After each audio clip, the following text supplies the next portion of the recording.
So dear patrons, and welcome back to the PT podcast. No guest this week, just me. I hope you don't find it too boring, but we're just going to go through. I thought it's time to do a bit of an update, a bit of a roll call on the latest tech that we've seen. There hasn't been that much, to be honest, and it's not been that interesting even in the tour. But I thought it was time to do a little bit of a recap of things that's been happening in the media and the cycling media and things to do with like bike engineering, obviously.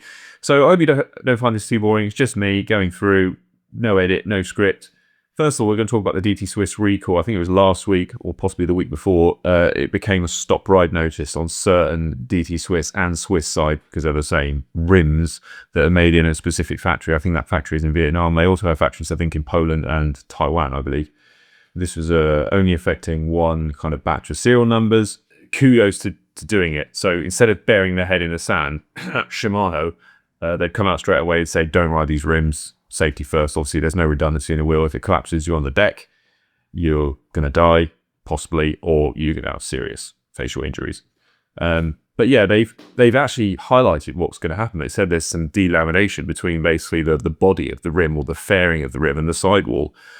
Now, Raul Lucia put out a video on this, I think last week, and said that it's possibly to do with them leaving the backing plastic on the pre-preg. So this is a bit of carbon fiber. This is a phone case that I made out of pre-preg. Now, pre-preg is pre-infused with the resin, so you don't have to add resin. It's not a wet layup. It's pre-infused with a partially or a tacky resin that's not cured until you put it under heat. That has a backing plastic, just like a sticking plaster. You pull it off, you put the pre-preg into the mold.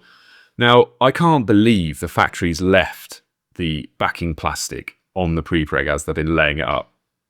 And Raul said that may have been an issue. It's possible, but normally a pre-preg, whether you buy it from Toro or Mitsubishi, it has a coloured, very obvious backing fabric or backing material. So it would be very unlikely to have that as an issue, I think. Now, you can get ones with a see-through film, but again, anyone experienced on the production line wouldn't do that unless it was just out of spite. What I believe is true, and he goes into this in the second video, so go check out Raul's channel. It's obviously a very, very good place to look at carbon fiber stuff and safety. I reckon they just didn't put enough layup into those molds. And before you think this is me ranting about Hookless again, it's not. So Hookless versus hooked haters, calm down. It's nothing to do with Hookless. This is a layup schedule problem. And the way, and I'll put in the mold. Do you remember in the Hookless video, I showed you a mold that I designed and how it differs from hooked to hookless? That part of the mold, that insert, that kind of quadrant or that septa that goes around the edge to form the rim hook and the sidewall, that is largely basically compression molding. And the compression you get in the sidewall there and the adhesion you get to the layers of the rim body, like the fairing, that comes from the material thickness. So your compression air doesn't come from a bladder. It comes from having enough material in the mold. So when you put the insert in, everything is squished together. It's essentially compression molding, or what some people call forged carbon, although they're not chopped plies. The kind of principle is the same. There's no bladder in that bit. You're using the insert to exert pressure. Now, if you don't put enough material in that sidewall, you're going to get voids. And that's what Raul's picked up when he did I think he did an ultrasound scan of some affected rims that someone had brought into his workshop, and he found basically the sidewall thickness is half of what it should be, or half the thickness that it is in the rear wheel on the front wheel. So pretty damn dangerous. I don't think it's to do with backing plies. My guess is the UBS in what you get in these Asian or any carbon layout factory that's to do with pre-preg. And I'm not knocking the workers, but they are experts in laying up repeatedly. They're not experts in laminate theory, so maybe they didn't pick this up. But normally they're given like an Excel table printed out in landscape, and it's printed out like a recipe. Like, this is the layup schedule. This is the basically the schematic of the rim. This is where the swatches go. This is where the number of panels go. This is the recipe. My guess is the recipe's been printed out wrong, and it's been given out, and it's affected a huge batch of wheels. And the fact that it's just affecting one factory is kind of, that's to me like it's just a mistake. They just didn't lay enough panels or swatches of carbon in that area, and the recipe's been wrong, and someone's picked it up at a later date. Anyway, so kudos to DT Swiss for doing that recall. They could have just buried their head in the sand like Shimano did. But yeah, moving on. Right, TRP plus Shimano. This is an announcement that came out around Eurobike. Now, this is interesting because on my framework custom build, I actually pre-installed the sender button, which I've had so much problems with, or so many problems with from Classified on the last build. They've now kind of eradicated the need for that because they've got direct pairing with Shimano wireless shifters. So if you've got the 11-speed plus the wireless dongle, the Bluetooth dongle on your setup, or you've got any wireless 12-speed shifter from Shimano, it can talk now directly to the rear axle on the Classified system. So I don't actually need that button involved anymore. I don't need that sender, and that's something I'm going to be able to get into place on my framework bike straight away, and I can remove that integration. Now, going on to the framework bike, so many of you have asked for an update on that. There were a number of teething problems, as you patrons would have seen. I had slight teething issues with the seat post being too flexible. John from Framework then made me another one, and to his credit, like I asked him to make the most floppy seat post he can get because I really wanted to test that extreme. Turns out that that's not the best way to get compliance from a road bike. It just moves in too much of an arc. And I also had another issue with the headset, believe it or not. Now, this is kind of the pride of John's machining, is that everything is done to such a fine tolerance. This is one of the inherent problems with that, is that it relies on the other components too well. So what I was getting when I first built the bike up is that the fork steerer is so long, and you clamp the stem on top, and that top headset cover part is an integral part of that fork clamping fixture. There was so much flex in the long steerer tube, because I've got a very long steerer tube and a long head tube, that the bottom of that headset part was actually scuffing the top of the top tube, and it was locking up the steering. So I did have some teething problems with that bike. They've all been rectified, and I've been riding it a lot, and there will be a full review coming very shortly on the bike, and they're kind of a good wrap-up because I feel like I've done a lot of testing on that bike now, and I've worked through all the problems. And this is why I don't do reviews straight away, because these problems take a while to show up. When I first built it, that problem with the top headset cover wasn't really apparent, but as that top bearing kind of, I guess, wore a bit, and the conical, like the angular clearance came out of it slightly, everything compressed a bit, and then that top headset cover part started to scuff on the top of the head tube. That was quite alarming, but it's all sorted now, but there will be a full build video coming on that. This, going back to the TRP thing, now I won't give any spoilers out from the Slovenia kind of mini-series, the part 1 and part 2, because you'll be seeing those on YouTube very shortly, or you may have already seen them if you're on Patreon. The TRP group set still hasn't been updated. Not going to say any more. Now, quickly going on to Aerobikes at the Tour de France. We've seen more and more Aerobikes. Even Colnago, Team UAE, with the Y1 RS, which is not the lightest aerobike, they've really not riding the climbing bike so much at the Tour anymore. We saw a lot of aerobikes winning big mountain stages. So is this the year of the death of the climbing bike? Let me know what you think down below. Now, coming on to the Y1 RS, I was one of the original journalists, along with Ronan McLaughlin from Escape Collective, to be invited to the bike launch at the UAE Team Hotel in Benidorm last December, and we were both promised test bikes. They haven't appeared. We've had no contact. I've checked with Ronan, but Colnago, if you're watching, you do owe me a test bike. It was promised, so please get that to the channel. In other news, I got a new road bike TT personal best on my local course, and it just made me think, what goes to, because I've done barely any riding since I come back from the Slovenia trip. I've been really busy with other stuff. So yeah, that was a good base, but it's not as if I've been going out and smashing myself for threshold efforts. And then just out of the blue, I got a road bike TT PB on my local course. And what makes a fast road bike TT bike, or a pursuit bike, or a breakaway bike in a road race? Well, a couple of things really. A fat rear tyre, for me at least, good rolling resistance, pumped to quite high pressure. A skinnier front tyre, and a set of extremely narrow handlebars. Now, I do need to do a video on the Ascent Aero bars, which I ride on that bike. They are enabling me to just go way faster than I could on a normal road bike position.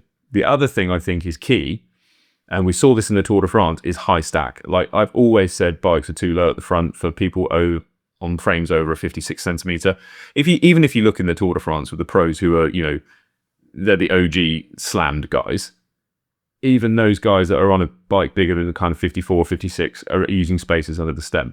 I think that the Western bike companies like Specialized and Trek and Giant are, well, say what you like about Giant being Western, but essentially the marketing arm of Giant is Western.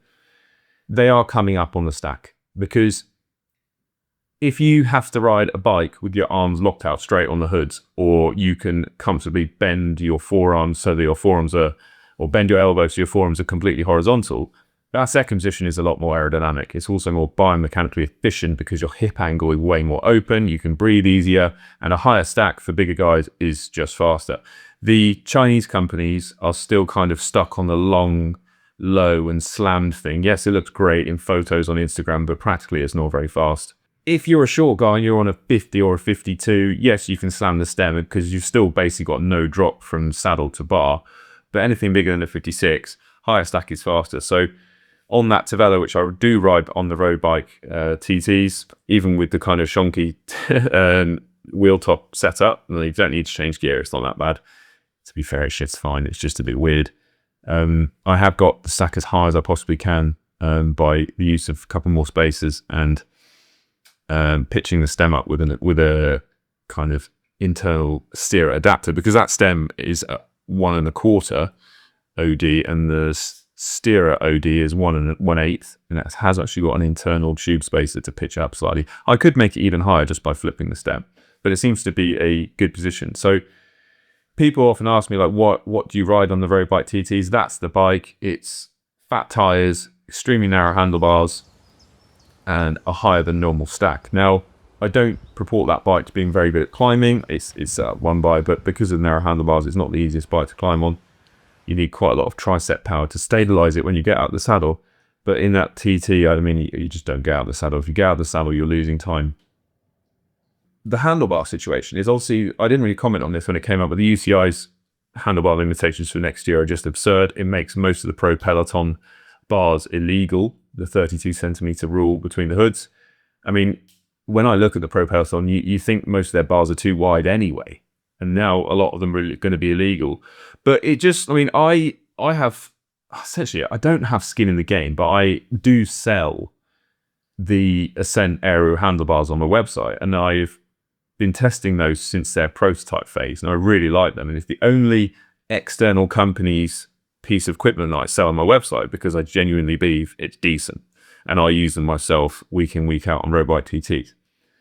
The fickleness of the market based upon the UCI's rules is quite interesting. So 99% of the market that these bars we sell to don't ride UCI sanctioned events, but it will still put people off from buying them, because if they think it's illegal in UCI, does it deter them, like, psychologically not to ride a piece of equipment like that, even though there are events that they do, local TTs, or their local TT association in their country doesn't apply the UCI rules?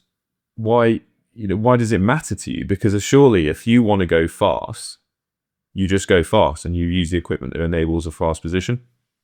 So a fast position for me would be shrug shoulders, higher stack, arms completely horizontal, but it gives my hips a chance to be still open.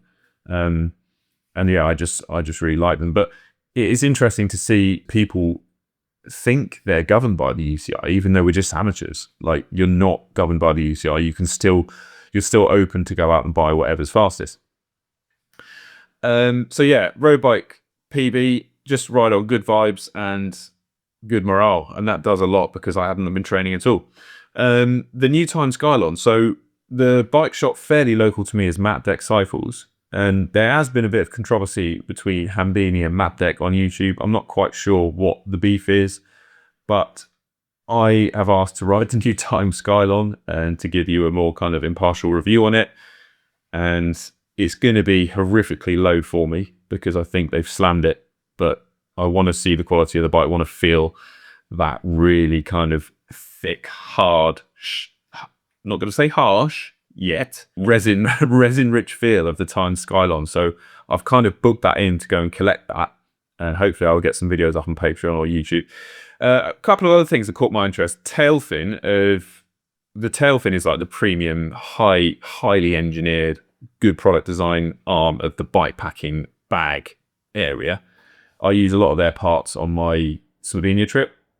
They've now released a bar cage, so it enables you to use any kind of bag on the front, like strapping a dry bag, strapping a sleeping bag, strapping a 10, and you don't have to use their kind of whole integral bar bag. However, my thing is with Tailfin is they still don't make it fit an integrated one-piece handlebar stem. So a load of gravel bikes now have got, a not a modular cockpit. I mean, it's integrated bar and stem, so you just can't fit their bar clamp onto that. And I said it to them at Bespoke Show. I was like, you guys, I know it's not easy because every single carbon bar is different, but you need to be able to get this to fit these kind of like fast gravel bikes or these race gravel bikes that are coming out that just don't have a round handlebar. So currently their bar bag system, whether it's the bar cage or the integrated bar rack, integrated bar bag system, only fits round handlebars. And I think that's a big gap for them. So if I can help them design something to fit, or come up with an idea that's modular that will fit all sorts of carbon bars, I will, because I really,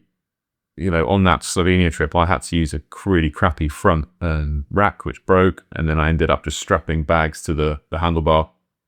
And I really don't like most bar bags that are out there. Just the way they strap on is not great. They move around, they wobble, they chafe bits on the bars, and you use a lot of use of the handlebar. So if I can help Tailfin or really just make them get on this, like, it would be great. Lastly, I just want to talk about the new XTR and GRX. So XTR and GRX has come out with internal batteries, fully wireless. I must admit, I didn't see Shimano opening up that kind of, I hate to use this word, the ecosystem to cross-compatibility between mountain bike parts and road parts and gravel parts with road shifters and mountain bike rear mech.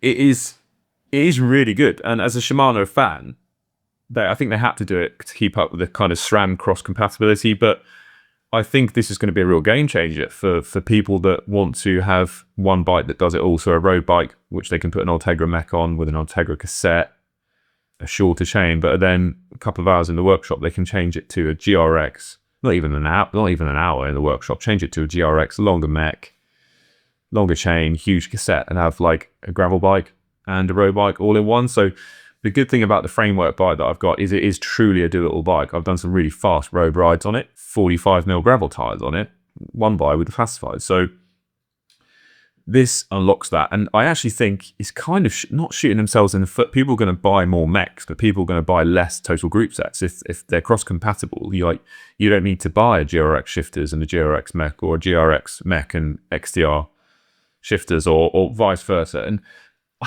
I don't want to, jinx this, but I do think in about 6 months that the SRP, so the suggested retail price, is the same for XT and GRX. And I think I had someone send me some dealer pricing, which you won't see in the public domain, but I think the SRP for XT and GRX was the same. But I bet when they go on sale, GRX will be more expensive, even though I'm told that XT and GRX is exactly the same rear mech. I think the GRX will be more expensive because you're paying the gravel tax. Because gravel tax is higher than mountain bikes, because mountain bikes are seen to be a bit like, because gravel seem to be a bit more sort of snobby. This is as simple as that. Like, mountain bike parts in general, I think, are cheaper than gravel, because mountain bikes are a bit ruffian, aren't they, compared to gravelistas, your posh gravelistas that like the flat whites. Anyway, that's just a recap from me. Thanks everyone for being a supporter of the Patreon. It really does make a difference, and I'll see you in the next one.